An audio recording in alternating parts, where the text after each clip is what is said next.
Good afternoon, everyone. Fantastic to have you with us, and great to have you here today. So, for those of you that are starting to join now, welcome. That's brilliant. If you want to switch your cameras on, it's lovely to see faces. It gets very lonely here sometimes, so lovely to see people.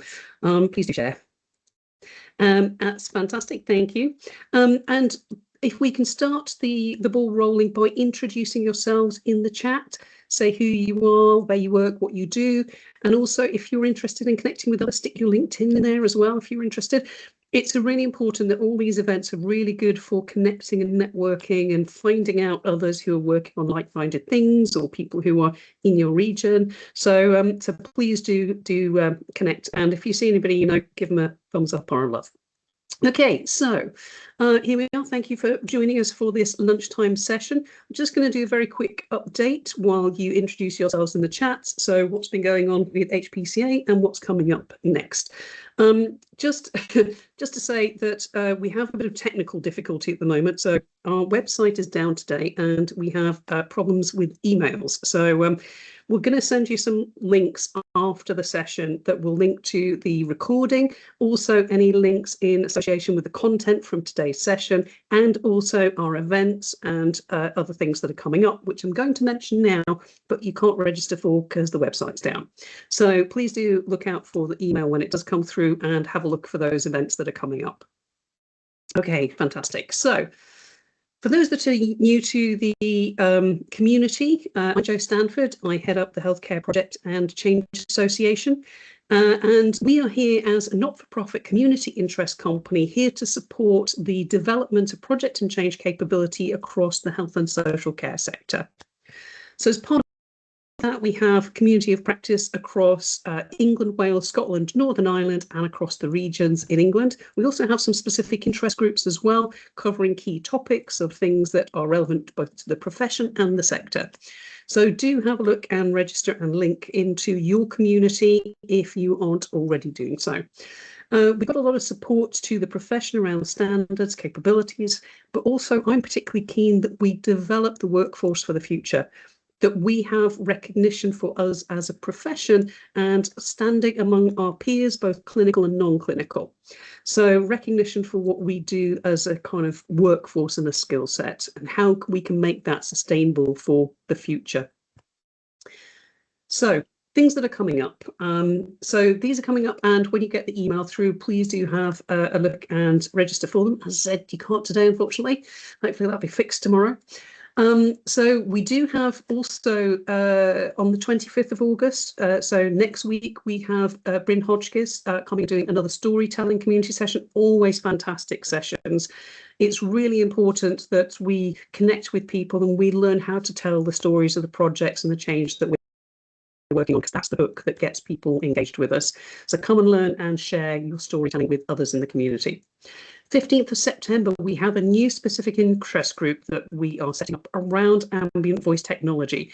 Now, I'm aware that there are things out there and we will signpost to those. So anybody who's going to be working in that space or who's been working on pilots or it's coming up, do join, because there's so much to learn from each other. And every organisation is going to be getting involved with this in every part of the UK.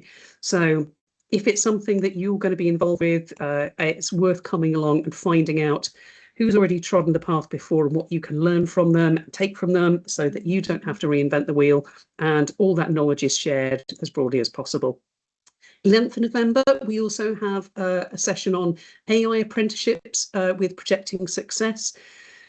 AI is not going away. It's going to be the thing that sort of connects into pretty much everything we do. So understanding how we integrate that capability into our project and change skill set is going to be really critical. So if you're interested, do come and find out more. And we will have other events coming up soon. So do keep an eye out on the website when it's up and running again for the next lot of events that are on the horizon. Regional networks, I mentioned those already. If you're not connected, it's really great for connecting with your peers and counterparts in your region. Really great for sharing your experiences, learning about theirs, tools, guidance, what else, we can make use of from the fantastic experience and knowledge of the community that we've got here. So we've got London, South East, Yorkshire and Humber, Wales and North West already scheduled up to October. We're getting the next dates for the other regions all sorted out. So please do register and sign up and come and meet your counterparts. Thank you for sharing in the chat. That's fantastic. And again, we're here to support with capability development. So if you or your organisation are looking at what do we do to upskill, we might have fewer people now because of the cuts that have been going on. We might have newer people. We might have lost some of that knowledge and experience. What do we need to do to get into a really capable position with skills and competencies across the organisation to be able to lead and manage some of this complex change that's going on? If you're interested in some of the training and development that we offer, please do get in touch. We do bespoke courses. We can do stuff that's tailored to the organisation and also problem solving as well for dealing with any particular organisational issues. We do also do quite a lot on change management because we deliver stuff all of the time in the health and social care sector. It doesn't always land and embed as effectively as we might hope. So we do an awful lot around the change management side. How do we ensure that what we're doing is connecting with the right people, that it's being taken on board, we're building the capabilities and we're embedding it so that we get the value and the patients and service users experience the improvements that we intended at the outset. So if you're interested in developing your change management capabilities, again, do get in touch because we've got a lot to support you with in that space. I mentioned Bryn and his storytelling community. That's free for everybody to join in and be a part of. We've got more storytelling recordings on our website. But also he does training and development and supports teams and organisations with building their storytelling capability, which particularly if organisations are trying to translate their strategy into operational delivery or connect with their key stakeholders or their patients or service users, it's a really important lesson to learn. So do have a look on the website when it's back up and running and find out more about the kinds of events that are available there. And again, we're mindful that change is still going on. Organisations are still being reorganised, that a lot of people are still impacted by that, whether it's kind of ongoing or whether we're in the sort of trying to work out what we do next with the fewer people that we've got. So if you're impacted personally, we have a whole set of resources called Change Under Pressure that's about you and your colleagues and how you get supported through the impact of those changes. So do have a look at that. For organisations that are members of HPCA, there are some special events. So we have masterclasses and training and development that are all part of the organisational membership. So we've got some around the accidental project manager, because let's face it, all our organisations have got quite a few of them. The people who end up having to lead and manage projects but don't necessarily have the background in it. So that gives people those core skills. Introduction to change management, portfolio maturity assessment for governance for people who are wanting to build their organisational maturity to the next level. And then benefits and risk management. So how do we make sure that we deliver the value and minimise the negative impact?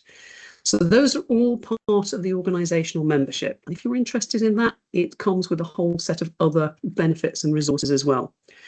So thinking about where your organisation is going over the next coming year, what can you do to support it to evolve and develop and build the skills and capabilities and the maturity to deliver effectively?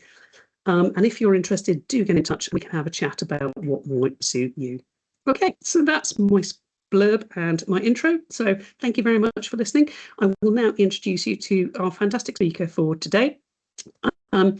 So today we're really looking at the impact of all the digital noise and chaos and multiplicity of digital things that are impacting on our ability to really kind of focus and deliver effective outcomes. And we've got Peter Very here today, who's going to come and talk about what he has done in this space to help hopefully all of us improve our ability to deal with it more effectively. Peter is an occupational therapist by background, so he's out there working with patients and the public, and he's worked as a public health specialist for very many years. And Peter, I'll let you talk about what sort of brought about this change in direction, but also how it helped you and then others, and how it can help those on the call today. And it's coming from the Taming the Tiger Academy, which I love the title of. Links in the chat. If you've got questions for Peter, you can put them in the Q&A, or you can put them in the chat and we'll catch them as we go along, or we'll have time at the end. So please do interact and connect, because it's always great to chat to people. So thank you for joining us today, Peter, and over to you.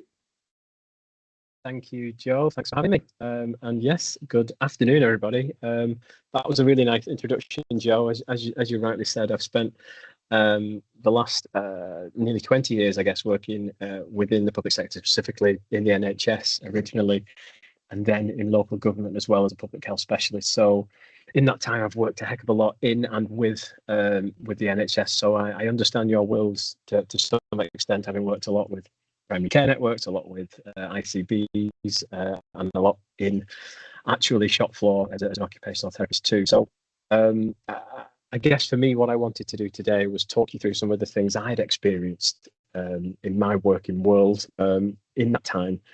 And I think what I began to notice over the time I was working there, I became increasingly overwhelmed by all the digital chaos that comes our way on a daily basis. We get, I can see a few nods in the crowd. We get a lot of emails and Teams messages, WhatsApps, latest government guidance, Twitter spats, whatever it is that you're into and you're following, it's a lot, right? And I really struggle to stay organized, and I pride myself on being quite an organized person. But that became increasingly more difficult for me, and I really struggled to be able to organize and make sense and triage that work that's coming towards me. So I went away and studied it, and got quite into it, and learned a little bit about modern management theory, and then showed a couple of friends at work when I was working in public health. They were quite interested. I made a few slides, and then someone said, you should do something with this. So I did, and that's why I'm here today, to hopefully help you and talk you through a little bit about what I've learned and what I'd like to help offer anyone that works, I guess, within the public sector more broadly.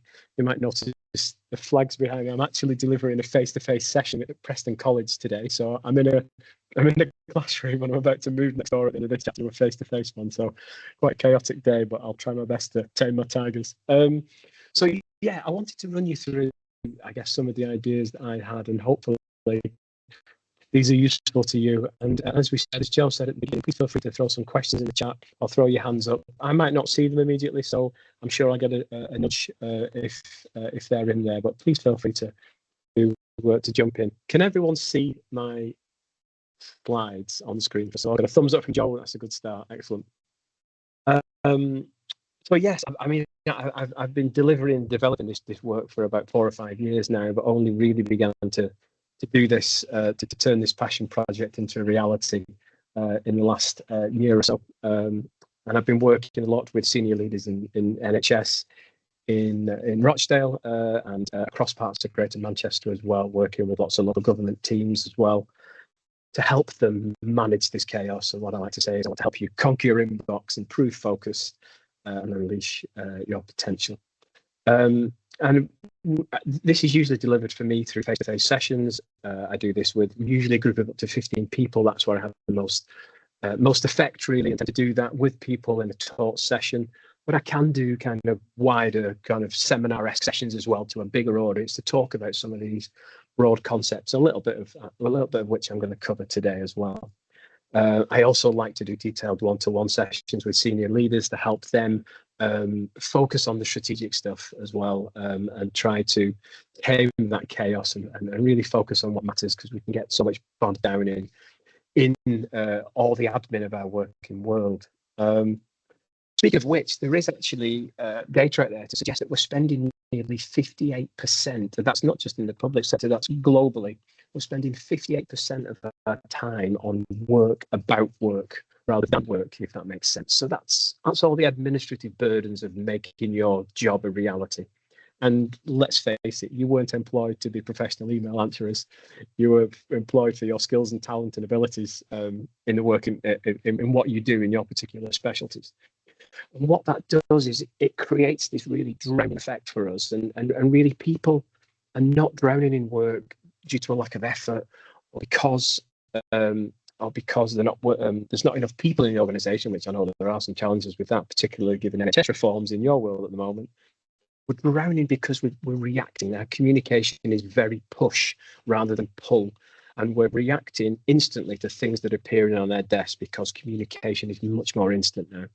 I want to teach techniques and tools to actually put that in a different way, to semi-automate it, to build a process to help you design and manage the way that you manage your work more effectively, to look at how you spend more time in purposeful meetings and learn how to prioritize your work more effectively. And I think, and I know, in fact, actually from the training I've done, I can get people's inbox down by as much as 30%, and I can give you back the best part of a day per week per person, which is massive, right? How much time that gives you back, given all the difficulties and constraints and issues you have in NHS reforms at the moment. And really, you know, the NHS is what's sat on 110, 120,000 vacancies nationally. You know, there's a huge resource growth as well. You know, we don't have the same people power to be able to get the work done we need. And of course, we have an ever-aging, more complex needs within our communities to tackle and manage too. So I'm going to help you with that. From the digital end of that, I want to kind of upskill and provide digital skills and confidence to improve how you work through your working world. Hopefully that makes sense to everyone.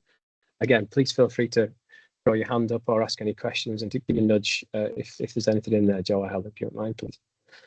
So the good old days of apps, you might remember these. We had the old programs on the computer. We just had these four mainly, and if you were fancy, maybe I'll publish it as well. But we had just had a couple of programs that we had to manage and work through.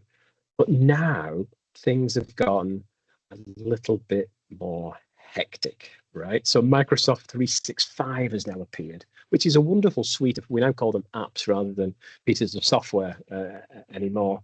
But we've got all these things that are just overwhelming, and to some extent it feels like they've been sort of foisted upon us, really. You know, in the last sort of 5 years as these have appeared. But it's so hard to actually find the time to choose how to use and work with these effectively. I'm not going to tell you I'm an expert in all these. I am not. Anyone that does tell you has either got too much time on their hands or they're fibbing, in my opinion. What I do want to do is help you focus on the ones that matter, that help you get the day-to-day done. And quite simply, these are the ones that I teach people to focus on and use. And now I don't set myself up as a software or tech guru. These are just the ones that I know can help you be effective. And I want to pair that with some solid management theory and how to be productive and how to manage your time and attention more effectively. So I try to bring theory and practice together to help you as much as I can. And if you really want to pare it down even further, I would argue these are the two most important apps to help you get organized personally. And these are the ones that help you get most organized as a team. And I deliver sessions that help you unpick those step by step to really understand how to use the process you can embed individually and collectively to help you work as effectively as you can. Because often I think one of the big issues for us is that we are our personal productivity can be at the expense of our team's collective productivity. It's so easy in the moment for me to just send an email off and get it off my desk and onto yours in an instant. That's great for me, but it's not so great for you. And actually, there's better ways for us to communicate and collaborate more effectively than the way we're currently doing. We're spending way too much of our time managing our projects through our inbox. And I think that needs to change. And I think there's better ways to do that. Is that okay for everyone so far? Yeah, thumbs up. Excellent. So today, I'm just going to have a little look at Outlook with you. I want to go through some of the principles I can show you just in Microsoft Outlook alone. And I think hopefully just from the next 20 or 25 or so minutes, you can really get some useful ideas and gains that you can take away today. And if you want to hear more and you want to get into more detail, I'll leave my contact details in the chat for you later, and we can pick up how we can discuss that with you as well. So, first question, of course, is which Outlook do we have? Now, there's currently 2 of them in play for most of you. Occasionally, I come across one with a really, really old one, but that's rare these days now. But you tend to have an Outlook that looks like one of these 3, okay? Now, the first 2 are classic Outlook, and the bottom one is new Outlook. So could you just, in the chat for me now, just write down which one of these you are using? Just type in classic or new Classic. Yeah. Interesting. You see, I'm getting a lot more people now saying new than I did even 6 months ago now. Than I did. Yeah. It's probably, is it probably even Stevens, would you say? It's fairly close, maybe a few more classicers in the house. Yeah, I think the classics are winning now. Yeah. Yeah. Okay, great. Thank you very much. Classic Outlook is by far, in my opinion, the better of the two.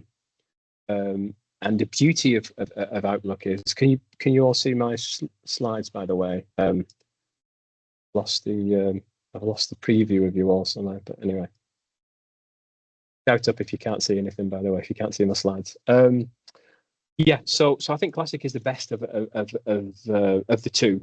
It integrates everything together so well, whereas New is beginning to create basically web-based applications and is pulled apart some of the great features of Classic Outlook, and there just isn't some of those really smart integrations and tools within New Outlook. But, and this is the huge but, from 2029, Classic Outlook will be no more at the very latest. Probably your IT departments will start to put Classic out to pasture within the next year, I would say, maybe anyway, because they're going to want to push people onto New Outlook because it is going to go away. So I'm now changing. I used to teach all my stuff around this on Classic Outlook, but I've had to make that switch to New Outlook, and I teach people using that now because I'm afraid that's the way it's going. Anyone want to jump in or have any feedback on the use of Classic on New Outlook, how that's going for you? Please feel free to speak up, put your hand up, whatever. Quite tricky. I'm just seeing a load of blank screens here, so it's hard to gauge any.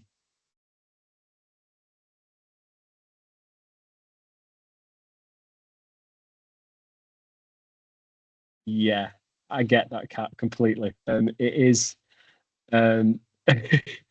it is a trickier thing to adjust to. And I try to now show people ways to use it now. You've made the switch as well. Great.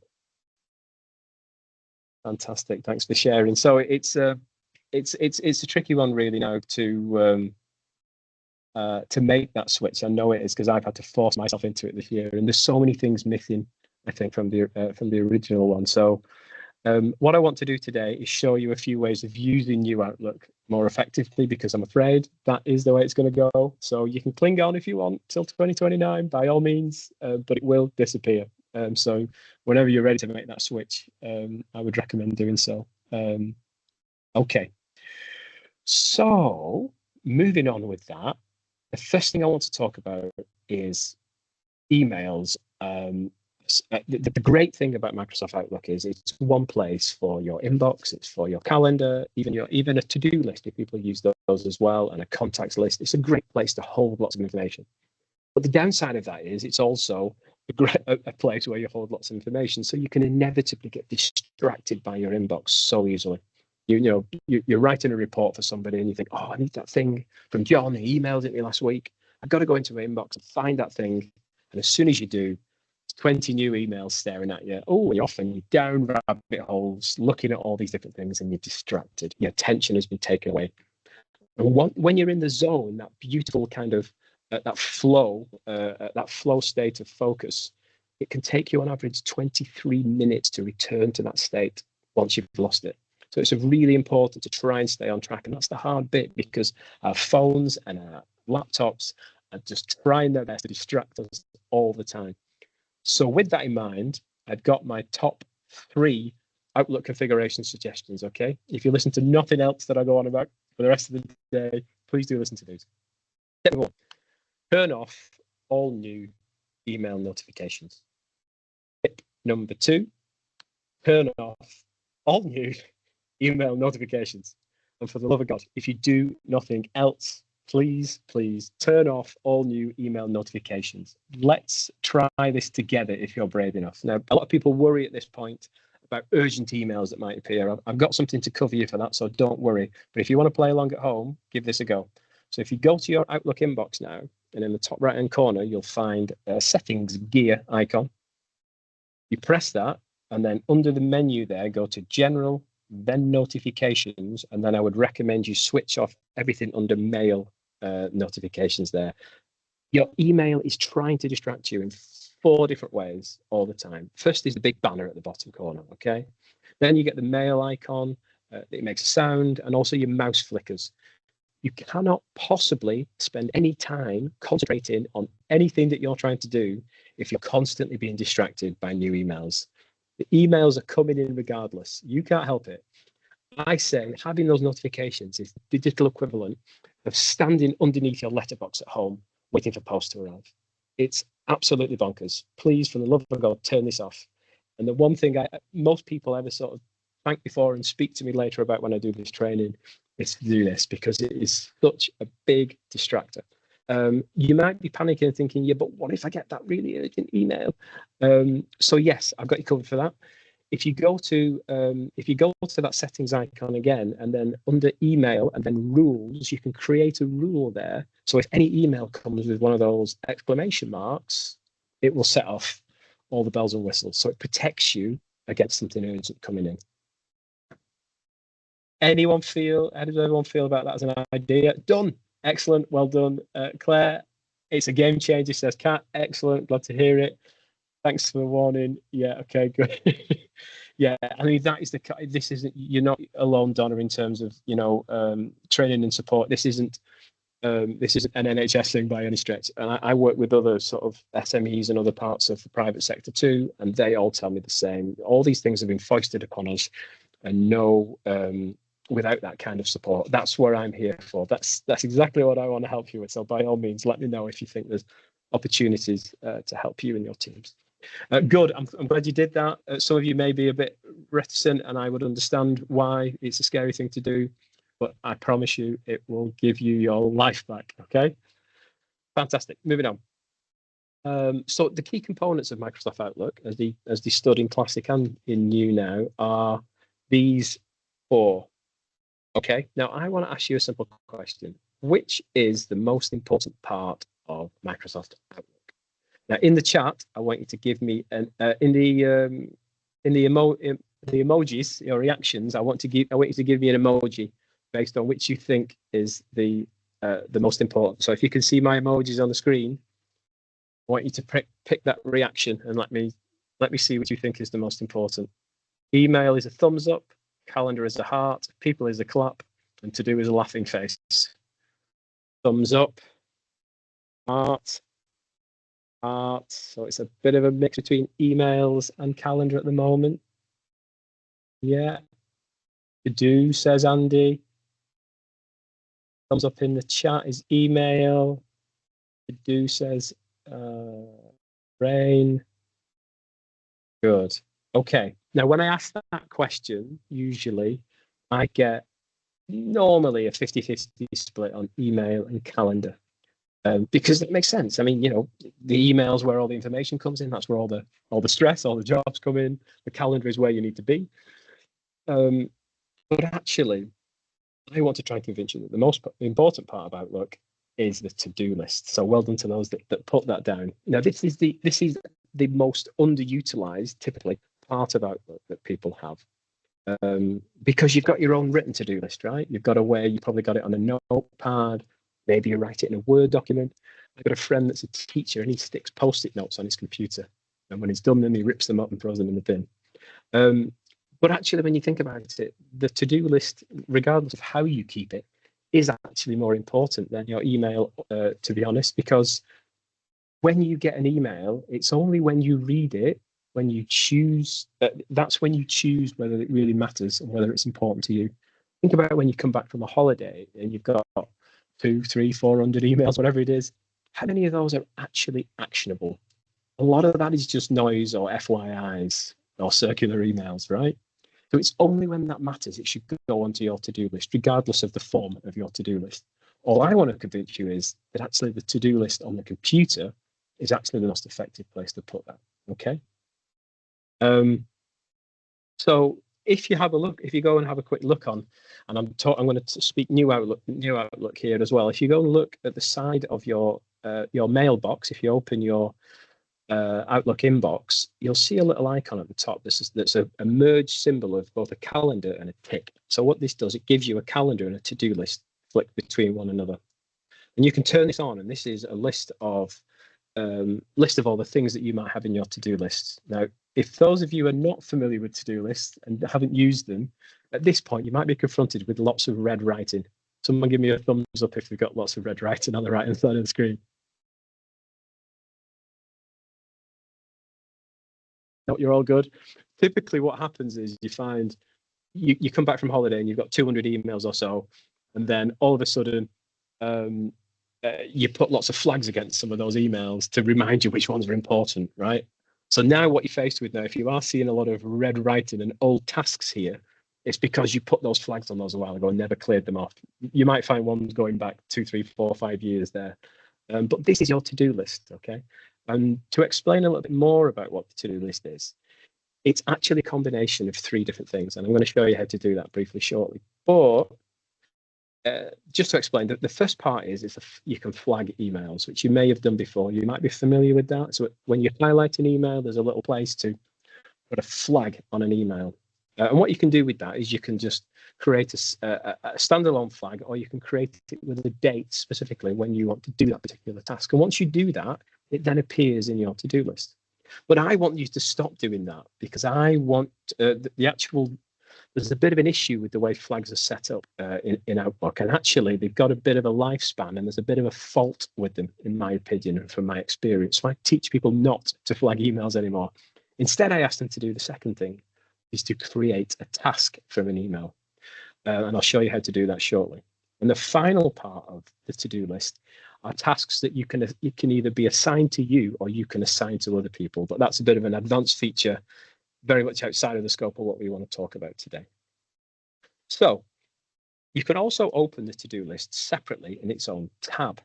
At the bottom of the screen, you have your little menu button. You have the sort of the Windows button. It's like a blue square with 4 blue squares within it. In there, if you typed in the word to do, you'll find this symbol, and the big blue tick in the corner of my slides show you what the symbol looks like. You can open this as its own to-do list. And in more detailed sessions, I'll teach you more about how you can shape this and set it up effectively. But that, for me, is the center of operations. And what you can do, as I'll show you later, is you can add tasks based on emails that are there. But also you can simply write tasks into the top. If you can see on my screen there, there's a bit just below the word tasks. It says add task. You can simply type in a job you have to do. I need to write the report for John. And you can set a due date, and that will save that in your to-do list in a chronological order for you, so you know the bits of work you have to do. Now, before we get on to creating tasks, I want to ask a question about inboxes themselves. So for that, I want to take you back to a simpler time of faxes, inter-office memos, spiral bound reports, the good old days. Yeah, I want to take you back to these things. Okay, anybody still got an in tray on their desk? Give me a thumbs up if you've got them already. You still got them? Smile and show. Yes, great stuff. I've still got one. I've still got one at home. I use mine regularly at home. But just to talk you through the idea of these, what used to happen typically, stuff that came in to you, the report, the fax, the memo, landed in that top tray. Then once you started working on it, it went down to the middle tray. And then once you'd completed it, it went to the bottom tray until that bottom tray started to wobble because there was so much stuff in it. And then you had to go off to the filing cabinet and put all that stuff away. But the point is, it had a flow, it had a process. It didn't stay in that in tray once you were working on it or once it was complete. And the same should be true of your digital inbox as well.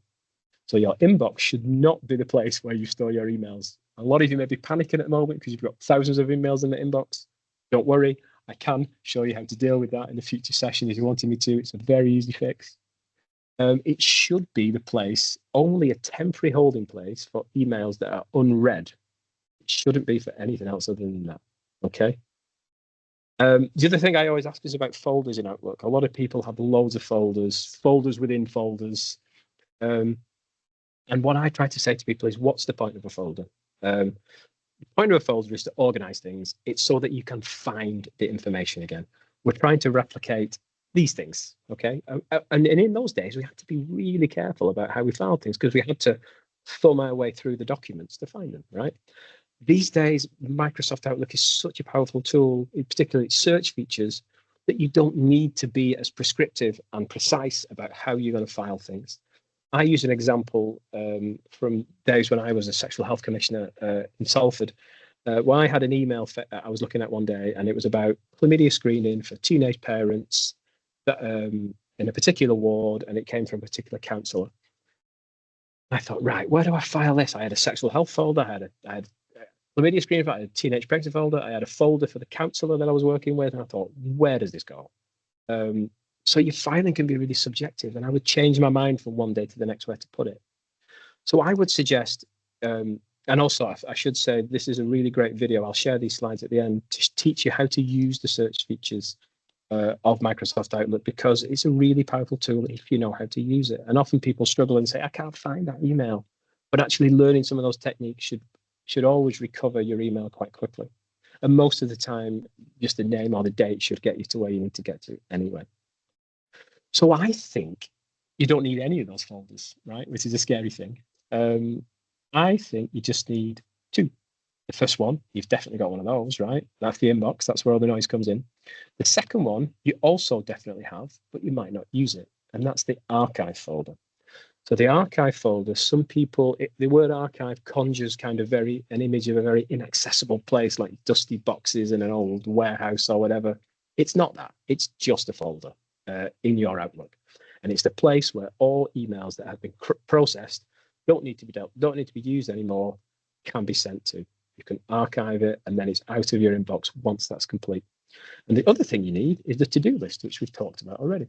So the to-do list, and here's the golden rule, the to-do list is when you get an email and it'll take you longer than 2 minutes to deal with it, you need to create a task to do that email when the time is right for you. There's no point trying to create a task on a day when you're in back-to-back meetings. You've no time to do it. So you do it alongside your calendar, obviously. But your to-do list is for anything that takes you longer than 2 minutes to process in the here and now. Anything that takes less than 2 minutes, do it now. And that is the principle of what's called inbox zero. Any questions on that before I go any further? Excellent system, Lorraine, by the way, keeping a maximum.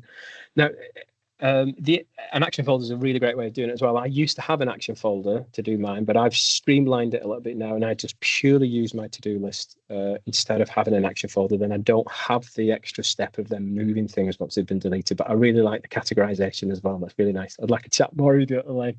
I learned so much from talking to other people as well. So great to know. Cheers, Lorraine. This is a principle called inbox zero, and you make a good point having a maximum of 10 emails. The concept of inbox zero can often cause a lot of anxiety because people think they've got to get to no emails. And that isn't the case. The point of inbox zero is actually to create zero stress rather than zero emails. So you might have a number, Lorraine's is 10.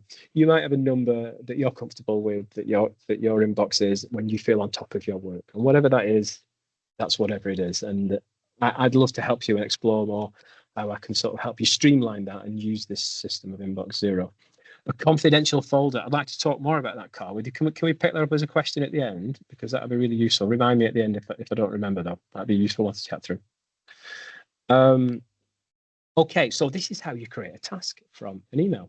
Okay, so quite simple. Really, all you do is, first of all, you highlight the email you want, and then you open up your to-do bar at the side of your inbox.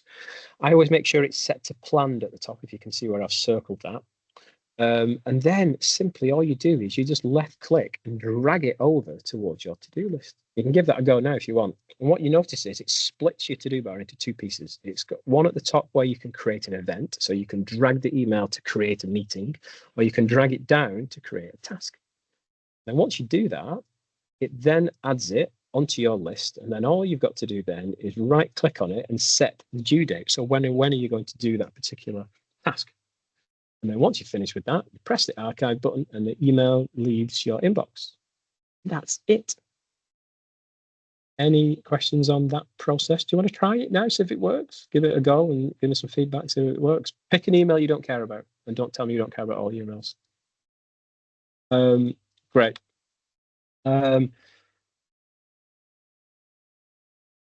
You can't find how to do that, Rebecca. So so you need to be in the new Outlook, open up on the right-hand side. Just rewind. Can you see there, Rebecca, in the top right-hand corner of New Outlook, you'll have that little symbol in the top. It's a symbol. It's a mixed symbol of a calendar and a tick. Once you press that, it'll open up your to-do list. If you struggle at the end, Rebecca, we can pick it up and we can try have a look on your screen if that's useful. Cool.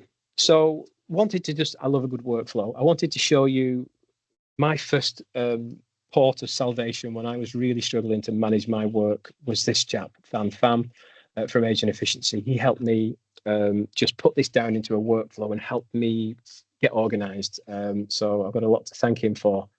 This is how he describes it in a workflow. So you check your inbox regularly for new emails. Review each email individually. Does it take me less than 2 minutes to process this email?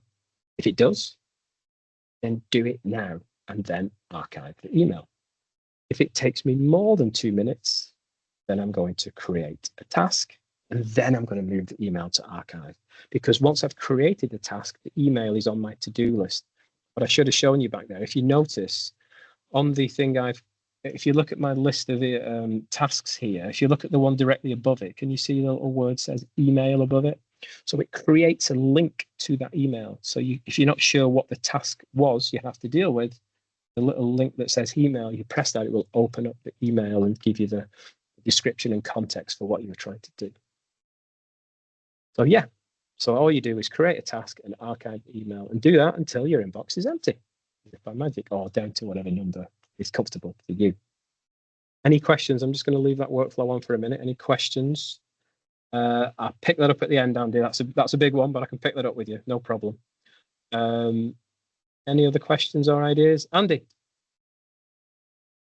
Sorry, I meant to give you a thumbs up then, but I put my hand up by mistake. No worries, Cheers. mate, no worries. Cheers, Andy, thank you. Can you change the email heading to give the task? Yes, you can, absolutely. So once you've dragged that over at this point, you can then click on those words or highlight them and change them to be something more meaningful. I always recommend that you title your tasks with a verb. So you're giving your future self an action, essentially. So rather than that random title that I've got there in an example for me, I can highlight it and say, make sure I do whatever that is. Okay. Is that all right, Stephen? Give it a go. If you struggle, let me know at the end. It is easy to fall into the trap of using inbox and folders as filing and keeping messages so much longer than needed. I have hundreds. Do I just dump everything in the folder? In a word, yes, Mark. But the difficult part is when you try to drag emails, if you try to drag a folder of emails into your archive, you will create a subfolder in your archive, if that makes sense. So you need a way to extract those emails and then move them into archive. I've got a video I can share if you remind me or want to get in touch for a further chat about how to do that in a more automated way, other than having to pick those emails out from lots of different folders. Well, I hope that makes sense. Fantastic. Okay, moving on. The other thing, it isn't just all about Outlook. There's a couple of other examples of some of the stuff we do. I do a lot of work on what I call attention management. In my opinion, the concept of time management is dead. It's gone. The ship has completely sailed. You've always got something to do to fill your time. Your to-do list is always longer than your arm, and you never get down to those kind of category C tasks that are very low value. It's impossible. For me, it should be more about protecting our attention. And when you look at our attention, I use Graham Alcott in his Productivity Ninja book, my favorite British productivity guru. He says we've got 3 different types of attention. First is our proactive attention. That's where you're locked in, you're in the zone, you're fully alert. That's where you should be making your most important decisions and doing your most complex work. The second is active attention, which is not quite at your best, but you're doing pretty well. You might get distracted easily. You might be flagging a bit. And then the final one is inactive attention. That's where the lights are on, but no one's home. And the sad thing is, actually, the proactive attention we have individually is no more than 3 hours a day. I mean, that depends on people individually. I'm a morning person, so my best stuff is in the morning. So my very simple point to try to give you here is, don't understand where you are in proactive attention zones, and that may shift throughout the week as well. Protect it with your life. Don't give that away easily. Of course, things can come from above that dictate that you need to give that up, but don't give it away willingly. Use that time, protect that time for the big thinking, for the difficult tasks. So it's about understanding you and your attention and managing that, so you can protect time for what I call deep work. Hope that makes sense. I also get into stuff about rituals and routines, because actually how we set ourselves up in the morning and at night and in the day for that matter has a big bearing on how effective we are throughout the day. And our habits are the individual building blocks of how we set up our morning and evening routines. And I go through a lot of time trying to help people think about how we can change those and make them more effective, because they build up to be the rituals and structural framework of our day and how that frames our daily life. So a really interesting bit of work I do on an individual level. We also get into looking at how people collaborate using Microsoft Teams as well. The common misconception is it's just the new Skype. It's just that video calling software. No, it's so much more than that. It is actually a workspace that we use, a place to communicate and collaborate. And I teach people how to pull in the right apps and tools, and not just that, the right behaviors and principles about how to use it. Because there's a real risk we just channel shift the noise from our inbox into Microsoft Teams, and their messaging is so much more instantaneous. I have a general rule of thumb that I turn off notifications in Microsoft Teams so I don't get disturbed every time someone sends me a message. There is, of course, I also have just like I talked about with the inbox, I have a system to help me if someone wants to get hold of me urgently. There's a way to do that then within Teams to override that. But as a basic principle, I suggest you turn notifications off. But again, I would want to teach you how to do all that effectively in a proper session. But Teams is a powerful tool, and in my opinion, this is the place where we need to work effectively internally as teams. We can't work through our inbox in an effective way, because what we work on is in a random order. It's in date order, but the subjects are in a random order, and it's difficult to keep those threads in your mind, and that's what causes a lot of the stress and the burnout we have with modern communication. A lot of this can be done much more effectively in Microsoft Teams, and I'd love to show you how to do that effectively. So this is a kind of slide plan on a page of some of the stuff I do. So I've talked a lot really about what's in that left-hand window there, the personal skills sessions that I do. Yes, we want to get hold of your inbox, but also manage all the other demands coming in, and how do we funnel and triage those effectively. I teach you a way to develop your own personal digital management system for stuff that you want to hand, which is distinct from what should be saved on network drives, of course. And then once we've got all that noise semi-automated, I then want to spend time teaching you how to focus and prioritize on what matters, and build the right habits and rituals and routines to be as effective as you can, conquer the monster that is procrastination. And then look at how we work together in teams using Microsoft Teams, or other, if you're using other platforms, that's fine too. Again, this is all about everything I do. It comes back to wanting to help you cultivate focus individually and collectively.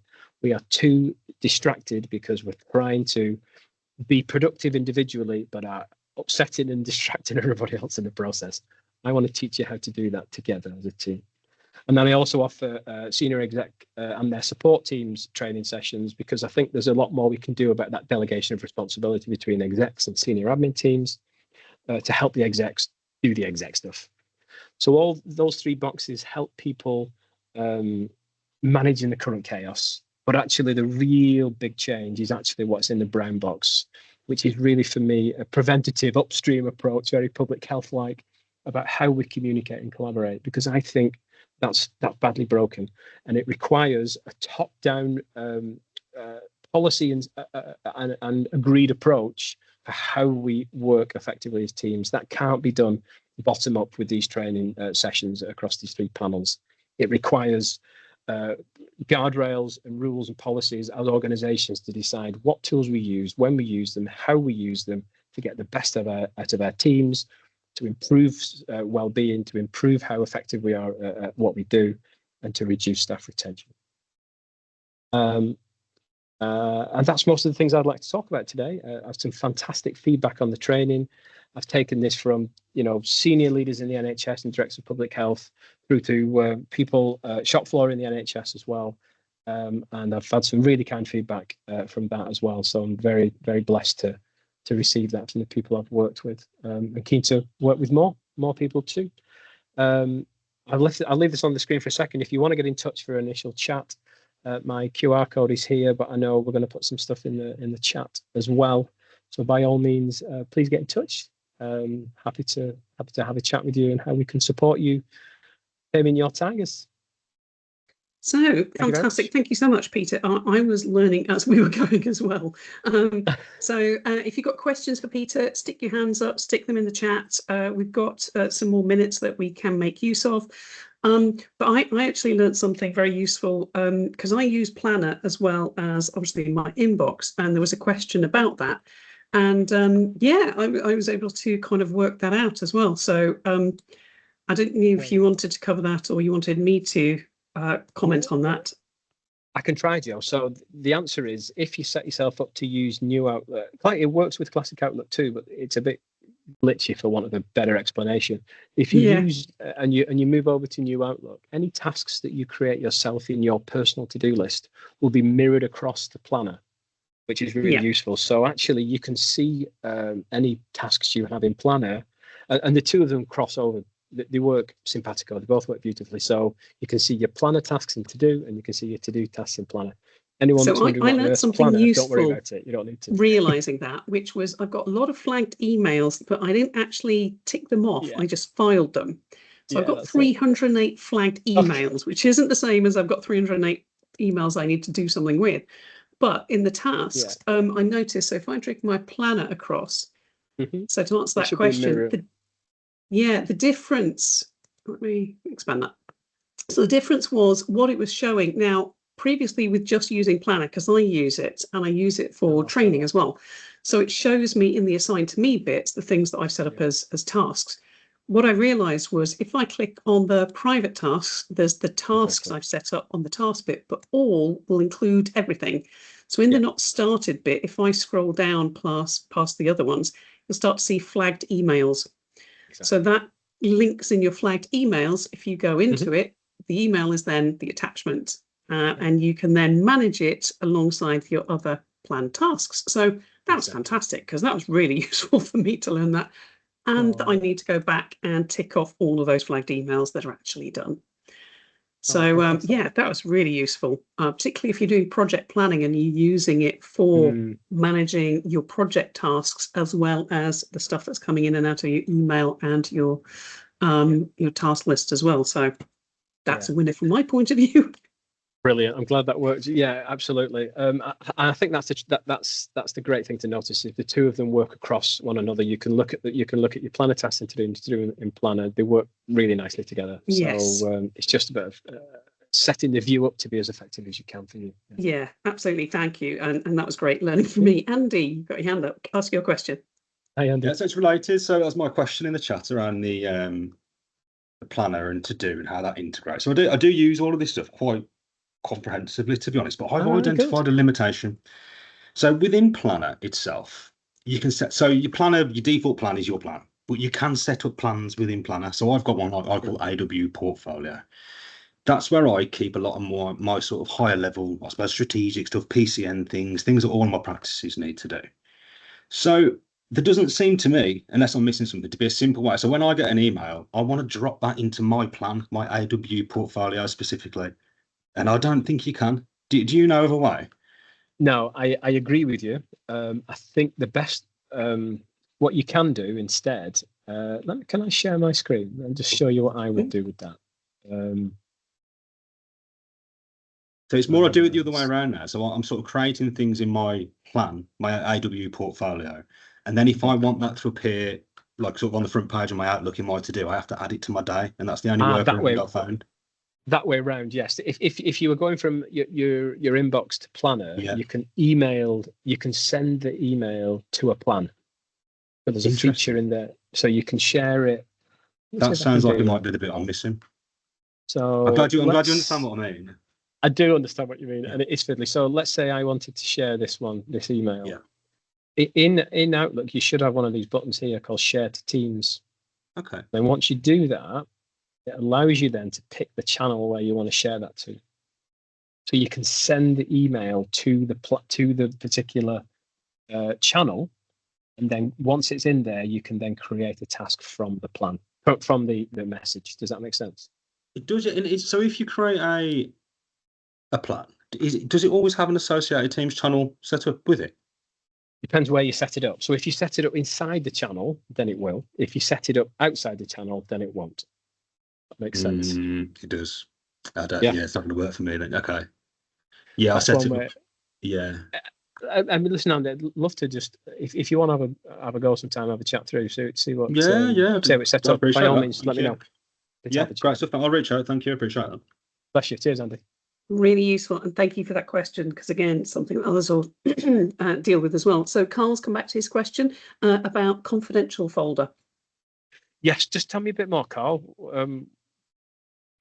It's only so obviously, you know, dealing with personnel file stuff, it's like the equivalent of a personnel file. And you know, my brain still thinks in a work breakdown, sort of reflecting the filing cabinet to the work breakdown to the everything sort of aligns, as it were. But in particular, I'm conscious that if the email, for example, is of a confidential nature or a personal nature, I put that into a particular place which, you know, is personal to that person. And so, you know, if I just had one file for archive for everything, it would be mixed in with all the other stuff. So it just seems that it's slightly different. You know, if you use your old school analogy, the personnel file within the locked filing cabinet in a paper folder, there it all is. So it's kind of and actually it is a bit of a problem working remotely, having everything electronic. It's kind of honoring that space.